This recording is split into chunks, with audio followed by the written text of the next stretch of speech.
नमस्कार दोस्तों। उम्मीद है आप सब अच्छे होंगे। आज का जो ओपेड है, आज का जो आर्टिकल है वो सी रंगराजन जी ने लिखा है। अमेजिंगली बहुत ही इनक्रेडिबल आर्टिकल है। अगर हमें इकोनॉमिक्स के सेक्शन को समझना है, अगर हमें इन्फ्लेशन के रीज़न को समझना है, कैसे कम किया जाए, कैसे उसको बढ़ा सकते हैं, क्या रीज़न है इन्फ्लेशन और ग्रोथ का, इस आर्टिकल को ज़रूर पढ़िए। और हम सबको पता है सी रंगराजन साहब कौन है। सी रंगराजन साहब हमारे इकोनॉमिक एडवाइज़र काउंसिल हुआ करते थे और एक आरबीआई के फॉर्मर गवर्नर भी थे। और ये जो पूरा का पूरा मुद्दा है ना, इन्फ्लेशन का आरबीआई का सबसे बड़ा रोल है। तो चलिए समझते हैं क्या है मुद्दा, किस बारे में बात हो रही है। मज़ेदार आर्टिकल है, पेन पेपर लेके बैठिएगा, अदरवाइज आप वीडियो पॉज कर सकते हैं और फिर रिवाइंड भी कर सकते हैं। इंटरेस्टिंग आर्टिकल है, बहुत सारी चीज़ें हम समझेंगे इसमें, सो होल्ड ऑन। उससे पहले हमारी टू डू लिस्ट के तहत we wanted to go forward. पहली बात तो आज 11 मई है, 11th ऑफ मई, आज वेंसडे है। आज ही के दिन न्यूक्लियर टेस्ट पोखरान में करवाया गया था। किसने करवाया था? प्राइम मिनिस्टर अटल बिहारी वाजपेयी जी ने करवाया था आज ही के दिन में। ठीक है, 11 मई 1998, if I am not wrong, और 1999 को ये टेस्ट हुआ था। और तब से नेशनल टेक्नोलॉजी डे को, NTD, इसको माना जाता है। मेरे को ये समझ में आता कि न्यूक्लियर टेक्नोलॉजी डे या नेशनल टेक्नोलॉजी डे, क्या ज़रूरत थी न्यूक्लियर। खैर, अब आते हैं हम CD ऑफलाइन क्लासेस पे। हम सबको पता है कि सिविल्स डेली अपने ऑफलाइन क्लासेस शुरू करने वाला है। और आ जाइए, करोल बाग मेट्रो स्टेशन के पास हमारा ऑफिस है, हमारे क्लासेस चलते हैं। फर्स्ट बैच का स्लॉट ऑलमोस्ट बुक होने वाला है। So first batch 3rd week of June से स्टार्ट होगा, विच इज़ आई थिंक 50 बच्चों का बैच है वो। और डिस्क्रिप्शन में लिंक दिया हुआ है। आई वुड सिंसियरली रिक्वेस्ट कि आप उसको भर दीजिए, और कोई भी प्रॉब्लम होगी, कोई भी दिक्कत होगी, आपके पास कॉल इमीडिएटली आ जाएगी जब आप भरेंगे उसके अगले दिन। ओके। और ज्वाइन आवर कम्युनिटी स्पेस के बारे में मैं आपको ऑलरेडी बता चुका हूँ। उससे पहले, इन केस अगर आप फाउंडेशन कोर्स के लिए एनरोल कर रहे हैं तो आप लोग मेरा कोर्स का ये जो कूपन कोड है उसको यूज़ कर सकते हैं, सिड UPSC 15। ये 15 मई तक एप्लीकेबल है। आप लोग इसको यूटिलाइज कर सकते हैं and you can get extra 15% discount. बस आपको ईमेल करना है इस पे, किस पे? parth@civilsdaily.com, इस पे ईमेल करना है। ये कोड सब्जेक्ट में आप लिख दीजिएगा Sid UPSC 15 and you can get 15% flat extra discount. ठीक है, इसके बारे में हम चर्चा कर रहे थे कि भाई फ्राइडे को, अगर मामला सब कुछ ठीक रहा तो फ्राइडे को हम लोग शाम 7 बजे बैठते हैं, डिबेट करते हैं, संवाद करते हैं यूनिफॉर्म सिविल कोड के बारे में। ठीक है, यूनिफॉर्मिटी के बारे में बात करेंगे हम। जो भी यूनिफॉर्म आर्टिकल जो 44 है हमारे, उसके बारे में बात करें। करंट इश्यूज जो हमारे देश में चल रहे हैं यूनिफॉर्म सिविल कोड से रिलेटेड, चाहे वो लैंग्वेज के बेसिस पे हो, चाहे वो किसी लॉ के बेसिस पे हो। ठीक है, वो हम डिस्कस करेंगे। आप पहले से तैयार करके आ सकते हैं और फिर डिबेट होगी। और क्या है, ज्वाइन कम्युनिटी स्पेस, आप हमारे स्पेस पे ज्वाइन कर सकते हैं। प्लीज़, आपको अगर डिस्कशन करना है, अगर आप चाहते हैं कि आपकी पर्सनालिटी डेवलप हो, अगर ढेर सारे आपके जो चैलेंजेस हैं वो एड्रेस हों, तो आप इस कम्युनिटी स्पेस पे आ सकते हैं and we address all your problems, challenges. और कोई भी नई अपडेट न्यूज़ होती है UPSC से रिलेटेड, सो इस स्पेस पे हम डिस्कस करते हैं। Okay, and please do not forget to like, share and subscribe. जैसे ही आप सब्सक्राइब करेंगे और बेल आइकन को दबाएंगे, ये नोटिफिकेशन आपके फ़ोन में आएगा, जिसकी वजह से आपको ये पता चल जाएगा कि भाई कोई CD की नई वीडियो आई है, सिविल्स डेली की नई वीडियो आई है, and then you can start watching. जैसे कि ये सारी videos current affairs, current issues से हैं। इन केस अगर आप 2022 के स्टूडेंट हैं या फिर 2023 के भी हैं, तो ये वीडियो ज़रूर देखना ना भूलें, क्योंकि this is a strategy video, how you can eliminate options. ठीक है, चलिए आगे बढ़ते हैं। फिर से हम उस टॉपिक पे आते हैं कि आज का जो टॉपिक है वो इन्फ्लेशन से रिलेटेड है, कि भाई कैसे हम इन्फ्लेशन को कंट्रोल कर सकते हैं, किस वजह से, क्या क्या फैक्टर्स होते हैं, और इन्फ्लेशन किन वजह से आता है, ये हम डिस्कस करेंगे। तो शुरू से पिछले आई थिंक 2-3 दिनों से इन्फ्लेशन का मुद्दा बढ़ रहा है। कब से? जब से RBI ने अपना cash reserve ratio 40 basic points बढ़ा दिया है। 40 basic points cash reserve ratio बढ़ा दिया है। इसका क्या मतलब होता है वो भी हम समझेंगे। सो इस वजह से काफ़ी ज़्यादा हलचल है मार्केट में, ऐसा क्यों किया आरबीआई ने, क्यों बढ़ाया है, क्यों कम नहीं किया है। सो बहुत सारे ऐसे डाउट्स हैं जिसको अभी हम डिटैंगल करेंगे। आप देख सकते हो यहाँ पे भाई, एक तो ऑलरेडी इतनी गर्मी हो रही है, एक तो ऑलरेडी हीट वेव्स इतनी ज़्यादा हैं, ऊपर से इन्फ्लेशन का भी जो मारा मारी चल रही है, तो ऑलरेडी जो आम आदमी है वो परेशान हो चुका है। Economic Times, Reuters, the Hindu की न्यूज़ आज हम कवर कर रहे हैं, right. So inflation in India can not be described as cost push. अब कॉस्ट पुश क्या होता है वो भी हम समझेंगे। And abundance of liquidity has been an important factor, और अबंडेंस ऑफ लिक्विडिटी क्या होती है, ये सारी चीज़ों को हम समझेंगे, ठीक है। तो बेसिकली ये तो मेरे ख्याल से पुराना है, जीएस पेपर 3 का ही टॉपिक है, और only and only GS paper 3 का टॉपिक है। कहीं जीएस पेपर 1 का भी आ जाता है, क्योंकि अनएम्प्लॉयमेंट से रिलेटेड भी थोड़ा मुद्दा आ जाता है, सोशल इश्यूज़ वाला। ओके, चलिए शुरू करते हैं। ये आर्टिकल है हमारा, सी रंगराजन साहब ने बहुत ही डिटेल में इस आर्टिकल को निभाया। जैसे कि मैंने कहा कि न्यूज़ में ऑलरेडी लिखा हुआ है कि the recent action of the RBI to raise the repo rate by 40 basic points and the cash reserve ratio by 50 basic points, ठीक है। तो repo rate are 40 basic points, ठीक है, और cash reserve rate 50 basic points, right, यही mention किया हुआ है।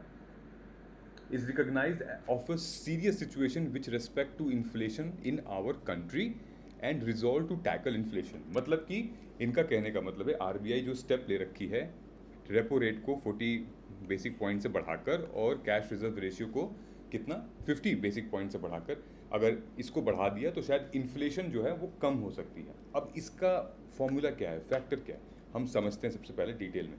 तो इन्फ्लेशन होता क्या है, आम आदमी के भाषा में समझें तो एक तरीके से महंगाई, ठीक है, कि किसी भी बेसिक कमोडिटी का, जो भी बेसिक कमोडिटी आप यूज़ करते हैं, एसेंशियल्स यूज़ करते हैं, उसी के प्राइस में इजाफा होना, मतलब इंक्रीज होना over a period of time. आज कोई चीज़ अगर 20 रुपये है तो आप देखोगे 1 महीने बाद वही 30 रुपये किलो या फिर 30 रुपये की हो जाएगी, तो फिर आपको लगेगा कि ये तो इन्फ्लेशन है, ये तो महंगाई बढ़ रही है, ऐसे कैसे हो गया, राइट। इसके 4 वजह होते हैं। रीज़न फॉर इन्फ्लेशन एक 4 वजह होते हैं, जैसा कि यहाँ पे लिखा हुआ है।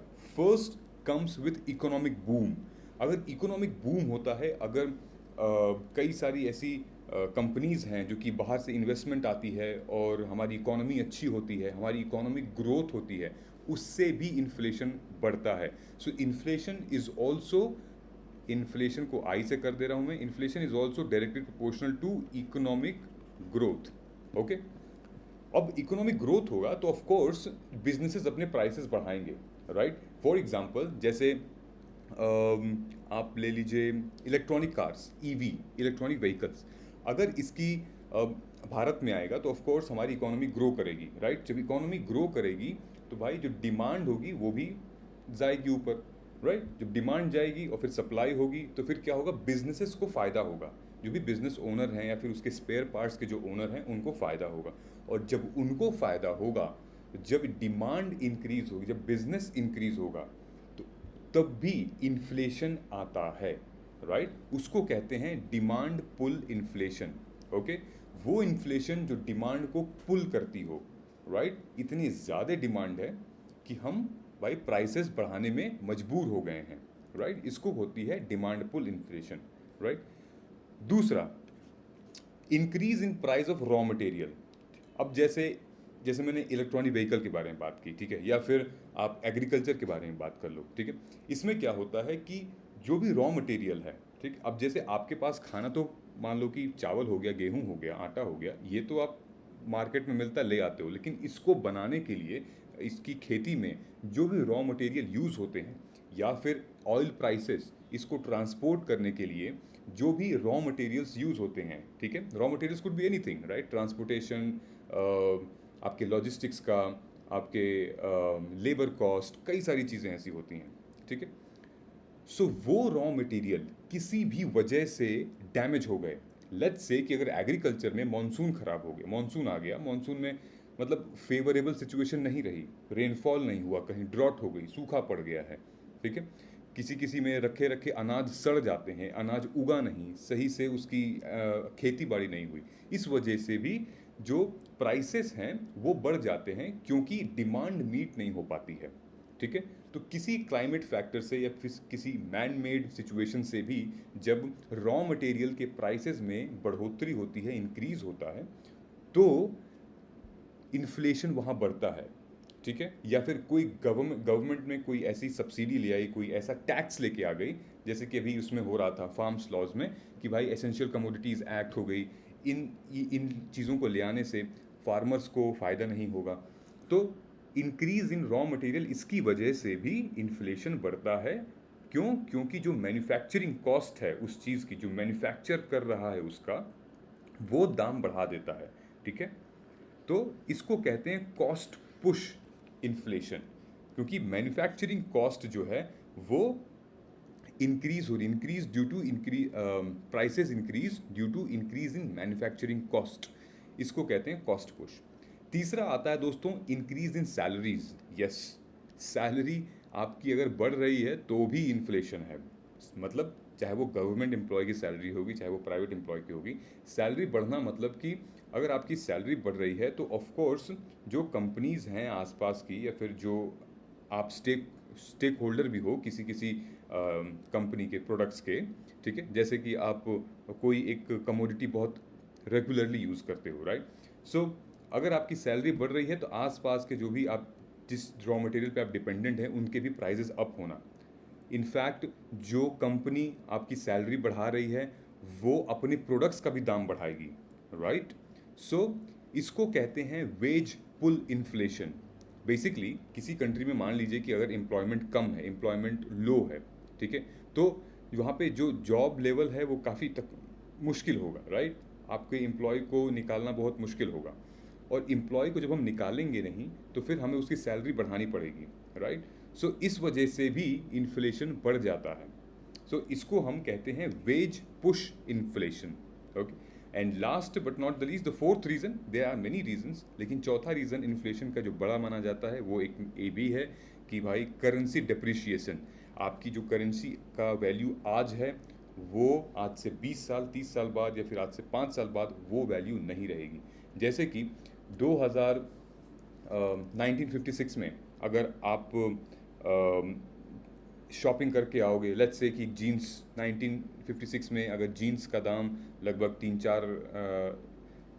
2,000 तक मान लेते हैं अगर होगा, तो आज के डेट में वही जीन्स 10,000 या 12,000 की होगी।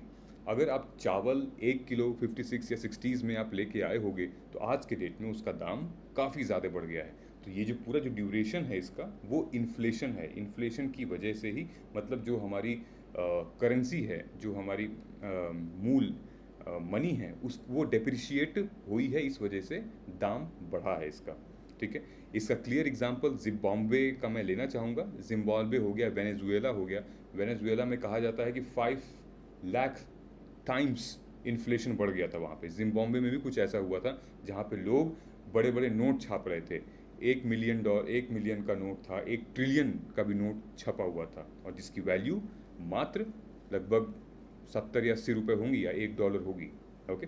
सो ये कुछ रीज़न है इन्फ्लेशन के बढ़ने के, ओके। आइए जानते हैं अभी कि ये जो आर्टिकल में बात हो रही है cash reserve ratio, repo rate, ये सब क्या होता है, या फिर NTDL क्या होता है, ठीक है। तो इनको जानने के लिए हम ये समझते हैं कि भाई सबसे पहले तो आप ये जान लें कि जैसे CRR हो गया, कैश रिजर्व रेशियो, ओके, ये बैंक है, ओके, और ये है आपका, okay, these are the people. So we deposit money in bank, right. D से डिपॉजिट, हम बैंक में पैसे डिपॉजिट करते हैं, और हमारी तरह ही जैसे ये इंडिविजुअल्स हैं, ये सिटीजन्स हैं, हमारी तरह ही कंपनीज भी हैं, कंपनी को CEO कर देते हैं, कंपनीज भी बैंक में पैसे डिपॉजिट करती हैं, ठीक है। ये पैसे इन्होंने रुपीज़ डिपॉजिट किए, ये बैंक है। सो बेसिकली आपने जितना पैसा डिपॉजिट किया है और जितना पैसा इसने, कंपनी ने भी डिपॉजिट किया है, किस लिए डिपॉजिट करते हैं? ताकि इंटरेस्ट बढ़ता रहे, पैसा सिक्योर रहे, राइट। सो बेसिकली इसमें आप NTDL यहाँ पे जो बात आ रही है वो है net demand and time, net demand and time liabilities, okay, net demand and time liabilities. So इसमें होता क्या है? सो जब हम कैश रिजर्व रेशियो या फिर NTDL की बात करते हैं, इसमें टोटल फंडा यही है कि या तो आप जो कस्टमर हैं वो FD कराते हैं, फिक्स डिपॉजिट, या तो सेविंग्स करते हैं, राइट, या तो फिर कोई म्यूचुअल फंड से फिर इन्वेस्टमेंट करते हैं। कंपनीज भी क्या करती हैं, कंपनीज भी बैंक में डिपॉजिट कराती हैं, या तो करंट अकाउंट होता है, ठीक है, या तो फिर इन्वेस्टमेंट भी होती है, ठीक है। सो अमाउंट कई सारे डिफरेंट सेगमेंट्स में एक ही बैंक में जमा हो रहे हैं, बट उसकी वैल्यू अलग अलग है, राइट। सो अब हम यहाँ आते हैं, फॉर एग्जाम्पल अगर ये है आपका RBI, ये देख लेते हैं RBI। सो बेसिकली बैंक के पास काफ़ी ज़्यादा पैसा हो गया है, राइट। अभी हम इसको इरेज कर देते हैं। सो बैंक के पास काफ़ी ज़्यादा यहाँ पे पैसा हो गया। अब बैंक क्या करेगा कि ये इंश्योर करने के लिए कि भाई मेरे पास जो पैसा है वो सिक्योर रहे, ठीक है। और इन सारे बैंक्स, लेट्स से ये एक बैंक है, वैसे कई सारे बैंक्स हैं, ठीक है, और इन सब के ऊपर RBI है। तो RBI ये इंश्योर करेगा कि भाई इन बैंक्स के पास जितने भी पैसे कलेक्ट होके आ रहे हैं in the form of saving, current या फिर जिस भी फॉर्म में, उसको हम ये इंश्योर करेंगे कि भाई वो सिक्योर रहे, वो किसी जो भी एक सिक्योरिटी पर्पस के लिए, एक इमरजेंसी पर्पस के लिए वो पैसा सिक्योर रहे। उसके लिए RBI क्या करता है, कैश रिजर्व रेशियो का वाला फॉर्मूला अपनाता है। सो कैश रिजर्व रेशियो का फॉर्मूला यहाँ आया। लेट्स से कि इस यहाँ पे लगभग 100 करोड़ बैंक के पास है और CRR जो RBI ने अप्लाई किया है, कैश रिजर्व रेशियो, वो है 4%। तो 4% of 100 crore is like 4 crore, right. तो 4 करोड़ जो है वो RBI के पास as a cash reserve ratio हो जाएगा। कैश के फॉर्म में ये सारे बैंक्स RBI को देगी, ठीक है। वैसे ही दूसरा यूनिट आता है इसका SLR, स्टैट्यूटरी लिक्विडिटी रेशियो, जिसको हम SLR कहते हैं। इसकी वैल्यू लगा लेते हैं 19.7, ठीक है। सो 19 करोड़ 70 लाख रुपीज़, 19.7% भी कर सकते हैं, ये वैल्यू SLR है, ठीक है।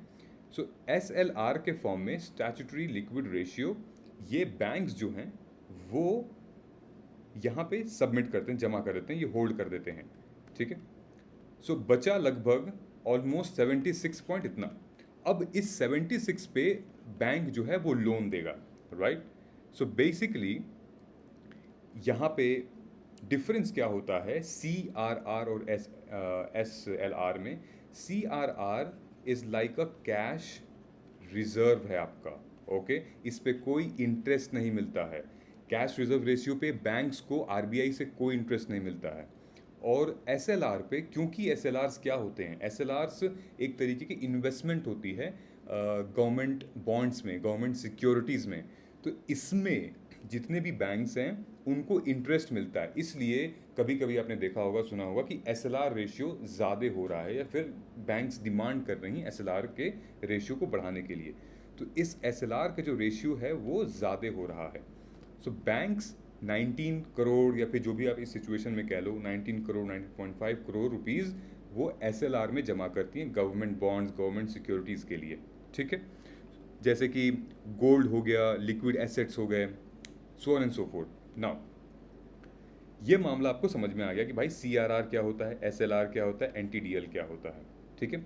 अब हम आते हैं किस पे कि जो हमारा मुद्दा है आज का मुद्दा था हमारा कि भाई इन्फ्लेशन और जो लिक्विडिटी है वो कैसे मैनेज हो रही है, कि भाई इन्फ्लेशन भी बढ़ रहा है और इकोनॉमिक ग्रोथ भी बढ़ रही है, और अगर इन्फ्लेशन को कंट्रोल करना है तो लिक्विडिटी वाला मामला क्या है, उसको अभी हम समझेंगे। तो इसी पेज पे हम यहाँ पे ये समझते हैं कि let's take an example here. So पहले क्या होता था 1990s में, जो हमारा CRR था, ये मैंने CRR उस टाइम का ही निकाला है, जो हमारा CRR था वो लगभग 15% था, कैश रिजर्व रेशियो 15% था, ठीक है। और जो हमारा SLR था वो 38.5% था, इसको हम SLR कर देते हैं, ठीक है। सो बेसिकली, और लोगों के पास, बैंक के पास कितना अमाउंट बचता था, लगभग 46.5% बचता था लोन के लिए, ठीक है। तो 46.5, आप 46 लगा लो, तो आउट ऑफ 100 ये जो दोनों अमाउंट है ये तो फिक्स हो गया, राइट, इसको नहीं छेड़ सकते हैं, छू सकते हैं। लेकिन 46.5% पे अब आप लोन दोगे तो आप समझ रहे हो कि already half of the amount has been stored and half of the amount पे आप लोन दे रहे हो। तो इस टाइम पे हमारे जो इंटरेस्ट रेट्स थे वो काफ़ी हाई हुआ करते थे, ठीक है, इंटरेस्ट रेट्स काफ़ी हाई हुआ करते थे। So basically interest rates high थे, जिस वजह से भाई इकोनॉमिक ग्रोथ उतनी नहीं हो पाती, लोगों को लोन उतना नहीं मिल पाता था, ठीक है, लोन लोगों को नहीं मिल पाता था। लोग जैसे होम लोन वगैरह हो गया या फिर एजुकेशन लोन हो गया, मैरिज से रिलेटेड लोन हो गया, वो लोन नहीं मिल पाता क्योंकि इतना ज़्यादा इंटरेस्ट था। अब अगर हम बात करें 2018 या 2020 के बारे में, तो अभी जो CRR आपने देखा है वो ऑलमोस्ट है 4%, ठीक है, और SLR है 19.5%, ठीक, और जो बाकी का जो पैसा है वो 76, मतलब कि 76.5% ये बैंक्स के पास है ताकि लोन दे दे। तो आप देख रहे हो यहाँ पैसा ज़्यादा है, यहाँ पे accumulation of wealth, accumulation of money ज़्यादा है, तब हम इन्फ्लेशन को थोड़ा सा कम करेंगे। और जब इन्फ्लेशन को हम थोड़ा सा, इन्फ्लेशन मतलब कि जो इंटरेस्ट रेट है, अगर इंटरेस्ट रेट को हम थोड़ा सा कम करेंगे तो क्या होगा भाई, लोन काफ़ी ज़्यादा मिलेगा और इकोनॉमिक एक्टिविटीज़ बढ़ेंगी और फिर एम्प्लॉयमेंट बढ़ेगी, स्पेंडिंग कैपेसिटी बढ़ेगी, फिर डिमांड बढ़ेगी, कई सारी चीज़ें इसमें फिर इंक्लूड हो जाएंगी। सो दिस इज़ वाई अभी जो केस हो रहा है वो यही है ऑलमोस्ट, कि जो रेपो रेट है, रिजर्व रेशियो, उसको बढ़ाया जा रहा है हल्का सा, ताकि कैश का जो रिजर्व रेशियो है वो बढ़ा रहे और इंटरेस्ट रेट्स को थोड़ा कम कर दिया जाएगा, ठीक है। So this is how it will be. लेकिन अब इन्फ्लेशन को हम कंट्रोल कैसे करेंगे? इन्फ्लेशन को कंट्रोल करने का, अगर हम CRR लगभग 6% कर लें और SLR लगभग हम 24% कर लें, तो हमारे पास लगभग 70% जो है वो बैंक्स के पास ये मॉनेटरी बचेगी। अब बैंक्स के पास 70% मॉनेटरी बचेगी और उस पर अगर ये इंटरेस्ट रेट बढ़ाता है तो भाई लोन कम होगा, राइट, मार्केट से लोग लोन कम लेंगे क्योंकि भाई इंटरेस्ट रेट बहुत ज़्यादा है। जब लोन कम होगा तो मनी की सप्लाई कम होगी, और जब मनी की सप्लाई कम होगी तो भाई डिमांड, स्पेंडिंग वाली जो डिमांड है वो कम होगी, और जब स्पेंडिंग वाली डिमांड कम होगी तो भाई प्राइस कम होगा। आप समझ गए पूरा का पूरा function, right. So this is how it will work. In case अगर आपको चीज़ें समझ में नहीं आई हों तो आपको एक बार कमेंट करके बता दीजिएगा, हम उसको फिर से समझा देंगे, राइट। सो ये जो पूरा का पूरा मुद्दा है यहाँ पे जो सी रंगराजन साहब ने बताया वो मैंने आपको शीट में करके यहाँ पे समझा दिया है। इन केस अगर आपको नहीं समझ में आया हो रिवाइंड कर लीजिएगा, समझ लीजिएगा। थियरी के बारे में हम आते हैं तो थियरी यही कहती है कि inflation in India and the role of expenditure. India का जो कंज्यूमर प्राइस इंडेक्स है CPI, inflation has been fluctuating around a high level, ठीक है। अक्टूबर 2020 में इसकी पीक थी 7.61%, okay. It had remained at a high level till April 2020, ठीक है, 6% था। Now it did not come down after December 2020 but has risen after January. अब जनवरी में ये राइज होने लगा था, क्या, कंज्यूमर प्राइस इंडेक्स हमारा।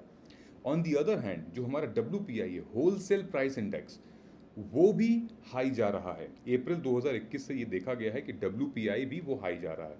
देयरफॉर इसका GDP पे एक इम्प्लिसिट इम्प्रेशन पड़ता है कि ऑलरेडी जब हमारा कंज्यूमर प्राइस इंडेक्स ऊपर जा रहा है, जब हमारा होलसेल प्राइस इंडेक्स ऊपर जा रहा है, तो हमें क्या करना पड़ेगा, हमें ये वाला फार्मूला अपनाना पड़ेगा कि भाई आप जो है इंटरेस्ट रेट्स बढ़ाइए और लोन फिर कम होंगे, मनी सप्लाई फिर कम होगी, फिर डिमांड अपने आप कम हो जाएगी, और जब डिमांड कम होगी, जब लोग खरीदेंगे ही नहीं, उस चीज़ की रिक्वायरमेंट ही नहीं होगी, तो प्राइस अपने आप नीचे चला जाएगा। So this is how it should be working, right? So even though RBI's mandate with the respect to CPIs यानी consumer price index की इन्फ्लेशन को, policy maker can not ignore the behaviour of other price indices, ठीक है। कोविड-19 के शुरुआत में जब इसका बहुत ज़्यादा दिक्कत चल रही थी तो major concern of policy maker all around the world is to revive the demand, ठीक है। सो कीनीसियन प्रेस्क्रिप्शन ये कहता है कि this was sought to be achieve by raising government expenditure, लेकिन गवर्नमेंट के एक्सपेंडिचर को के रेज करने से हमारे इन्फ्लेशन कंट्रोल नहीं होगी, right? There are other major factors. So thus the expansion in government expenditure did not result in increased production in countries where the lockdown was taken seriously. अब ये ज़रूरी नहीं कि गवर्नमेंट अपना एक्सपेंडिचर खर्चा करे क्षेत्रों में तभी डिमांड बढ़ेगी, ऐसा ज़रूरी नहीं है, राइट? कि इंक्रीज किसी भी प्रोडक्शन की जब डिमांड ही नहीं रहे, अब आप ये बता सकते हैं जब मार्केट में उस चीज़ की पूछ ही नहीं है, मार्केट में उस चीज़ की डिमांड ही नहीं है, तो फिर आप कैसे एक्सपेंडिचर खर्चा करके आप डिमांड मीट कर सकते हो? Demand has to come from the consumer point of view, right? So Keynesian multiplier does not work where the supply constraint as in developing countries.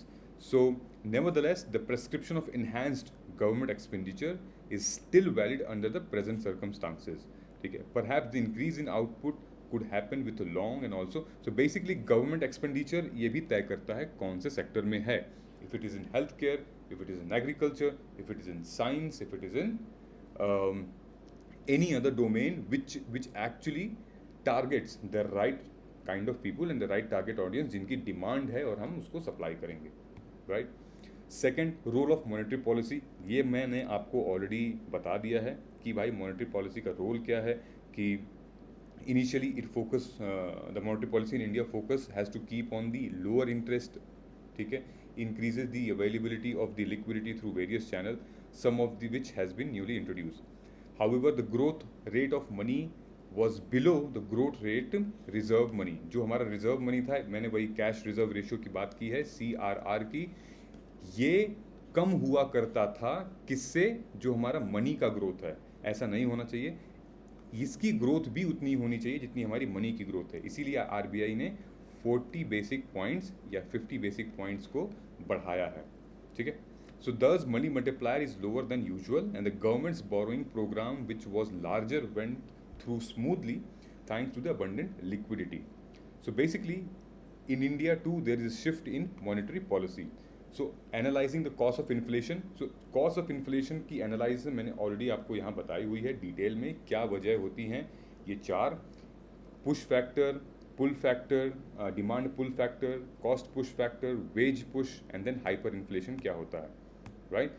सो इन्हीं में से डिमांड की जो बात हो रही है वो यहाँ पे increase in the price of individual commodity की बात हो रही है. जैसे क्रूड ऑयल, क्रूड ऑयल से रिलेटेड अभी देखा आपने इंडोनेशिया में पाम ऑयल क्राइसिस हुए हैं और पेट्रोल के दाम भी बढ़ रहे हैं. इनफैक्ट जो सऊदी अरेबिया कंट्रीज़ है उतना उनके ज़मीन के नीचे तो इतना पानी है भाई, जितना आप इंडिया में कहीं पे भी खोदो पानी निकल जाता है. तो इतना तेल है उनके ज़मीन के नीचे.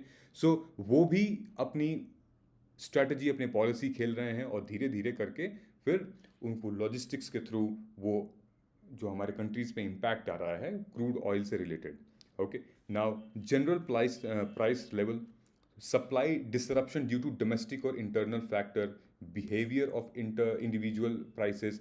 दूसरा एक और रीज़न है जिसका हमारा लॉजिस्टिक्स का भी एक फैक्टर है जिसकी वजह से थोड़ा सा इन्फ्लेशन बढ़ता है. डिमांड मीट नहीं हो पाती है और सप्लाई नहीं मीट हो पाती है, डिमांड बहुत ज़्यादा होती है क्योंकि लॉजिस्टिक्स का फिर फैक्टर आ जाता है. So therefore it is just an adjustment at the macro level of the liquidity that sustain the inflation. Okay, next up inflation and growth, जिसके बारे में मैंने भी अभी आपको बताया है कि कहीं कहीं पे ऐसा नहीं है कि भाई जहाँ पे इन्फ्लेशन बढ़ रही है वहीं ग्रोथ हो, या फिर जहाँ इन्फ्लेशन कम हो रही है वहाँ पे ग्रोथ कम हो रही है. ऐसा नहीं, ऐसा भी देखा गया है कि जहाँ इन्फ्लेशन बढ़ रही है वहाँ नेगेटिव ग्रोथ हो रही है, राइट? सो जैसे कि वेनेजुएला में था, जैसे कि जिम्बाब्वे में था, इन्फ्लेशन बढ़ते जा रही है लेकिन ग्रोथ एकदम नीचे है, अनएम्प्लॉयमेंट भर भर के है. So we have to analyse from country's perspective क्या रीज़न रहा है इन्फ्लेशन का, उसके पर्सपेक्टिव में फिर हम ग्रोथ को एनालाइज करेंगे. ओके, सो ये आप वीडियो को पॉज करके आप पढ़ सकते हैं, ठीक है. फिलिप्स कर्व की बात हो रही है तो फिलिप्स कर्व ये वाला demands not demand, Phillips curve is what all about कि भाई जितना इन्फ्लेशन है वही इकोनॉमिक ग्रोथ होगी, लेकिन ये 100% ट्रू नहीं है. सो फिलिप्स कर्व समटाइम्स 100% किसी भी कंट्री के जो इकोनॉमिक ग्रोथ है, इन्फ्लेशन है, उसको जस्टिफाई नहीं करता है.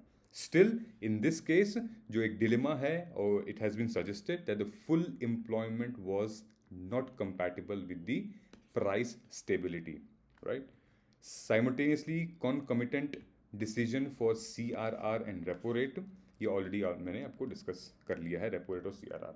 सो इन केस अगर आपको कोई भी डाउट होगा आप मुझसे पूछ सकते हैं. अच्छा, 2 क्वेश्चन थे जो मैंने शुरू में मेंशन किए थे इकोनॉमी से रिलेटेड. एक तो ये है प्रीलिम स्पेसिफिक, इसको आप तिकड़म यूज़ करके, स्ट्रैटेजी यूज़ करके, एलिमिनेशन ऑप्शन यूज़ करके आप सही आंसर मुझे बता दीजिए 1-2 का.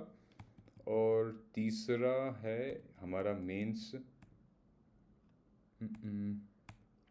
का क्वेश्चन है. तो इस पे 2 क्वेश्चंस मैंने पूछ रखे हैं आपसे, इसको ये वाला 2 क्वेश्चन कमेंट करके आप मुझे बता दीजिएगा कि what do you think the RBI's monetary policy which is based on inflation targeting which needs reform, ठीक है. और दूसरा examine the factor. So comment करके बता दीजिएगा आप मुझे, या फिर मुझे जो हमारा सिविल्स डेली वाला जो ऐप है, जो स्पेस है, जो लिंक मैंने डिस्क्रिप्शन बॉक्स में दिया है, वहाँ पे आप अपना आंसर सबमिट कर सकते हैं. Then we will review it. Okay. In case should you have any problem, कोई भी डाउट हो, कोई दिक्कत हो, feel free to ask and then we will address. Thank you so much guys. मिलते हैं कल के ओपेट एनालिसिस में, सेशन में. तब तक आप अपना ख्याल रखिए. जय हिंद.